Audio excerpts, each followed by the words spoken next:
Hello there, my name's Muhammad and I'm from Loudwire, and I am standing here in the lovely Best Buy Theater bathroom with Overkill's Bobby Blitz.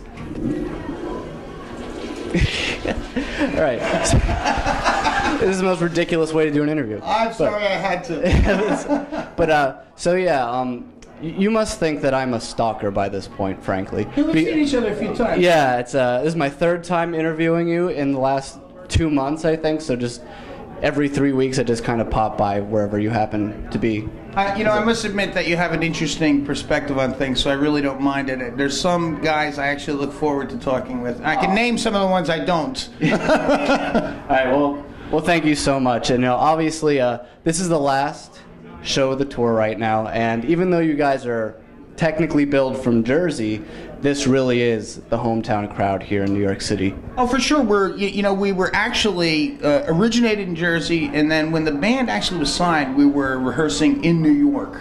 And I was living in New York, Dee Dee was living in New York, and so was our guitar player at that time. So it was always kind of that tri-state thing that was going on here. But when we all, let's say, exiled to New Jersey and became a Jersey band, we kind of like that blue-collar vibe that it has. Yeah. So, I mean, with this, the last being the last show of the tour, how are you? You've got about a month off until your European dates. How do you like to spend your time off the road? Well, it's going to be really simple for me. It's really preparing for the next thing, recuperating. I have a beautiful dog that will love to run with me by Tuesday. My wife's going on vacation. I have the house to myself for I think about 10 days. So it's and then there's going to be some business in between. But I think it's the last show of this pop, but we're really booked almost for a year. Sure. And yeah, you guys are going to Europe. You guys are going all around. Can you tell us a little more about where you're going to be hitting, and maybe what's your favorite European country to play? Well, we're starting in Greece. We do a few shows in Greece, and then we're over to Bulgaria. Wow. Then we have stuff in Finland, Tuska Festival, Wacken in Germany, yes. Another smaller festival in Germany, Vagos in Portugal. There is something going on in Romania. Wow. It's going to be about 10 festivals, and these are usually weekend pops in and out. The Greece thing is a little bit longer because there's a couple of things added to it. So I always look forward to this stuff. I mean, I dig the European stuff, and I have to say my wife is Dutch, so always whenever we play the Netherlands, it's always the best place for me. Yeah, and this tour has been in support of the new album, The Electric Age. And I've told you before, and we talked earlier about the song "Wish You Were Dead" and that insane scream at the beginning. You were telling me about what that was like in the studio, really putting everything you had into that. Well, yeah, that was a pass out scream. There's ones that every now and then that you just where all the blood rushes to the head and you start seeing stars, and then you start seeing tracks, and you have to go down on one knee. Oh. And it wasn't one of these things that you could do 10 times. It was like, you better be ready for it. I actually did it twice, and the first one was just not the quality of this one. This was The Keeper was the second one. But I guess it's probably 15 seconds long. I mean, it's really it's got some teeth. And you guys have been playing that show live. How have you been able to replicate that live? Are you kidding? Are you out of So it's like a Number of the Beast, sort of a Number of the Beast. I can get most of it, put it that way. But I cheated. I cheated on the front end and I cheated on the back end. That's called professionalism. Okay, that scream is ridiculous. And how have the fans been reacting to these new songs? Well, it seems like everybody has a record. I think one of the good things about Overkill is that there's a community of people out there that really support this band, and that when something does come out and that it catches fire like that, it's not a disappointment to play 4 new songs. That it's actually something to be looked forward to because you've heard the other ones prior. But you do see some of the new people coming in who are younger, way into the new stuff. And occasionally there's an old guy back there who's just, right, the shirt's no longer even black, it's gray, and it doesn't even fit. The belly's hanging out underneath it, so.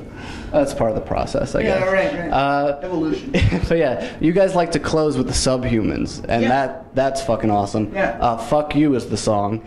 And can you tell us a little about your punk rock influences with Overkill? You know, I was my personal punk rock influences. You know, go back to high school when the Ramones released Ramones, and I mean, you know, almost life changing. And I think I was 17 at the time, and I found myself a year later in the North Bronx in a university called Manhattan, and I said, "Oh my God, it's right on the one line." You know, I can get right down to Max's Kansas City. I can get, and that's when those places were open. I mean, CB's, it stayed open forever. The Mud Club. Yeah. But you know, I was exposed to it on that level, whether it be the Ramones or when the Dead Boys lived in New York. Yeah. I mean, I never got to see New York Dolls, but I got to see the Heartbreakers.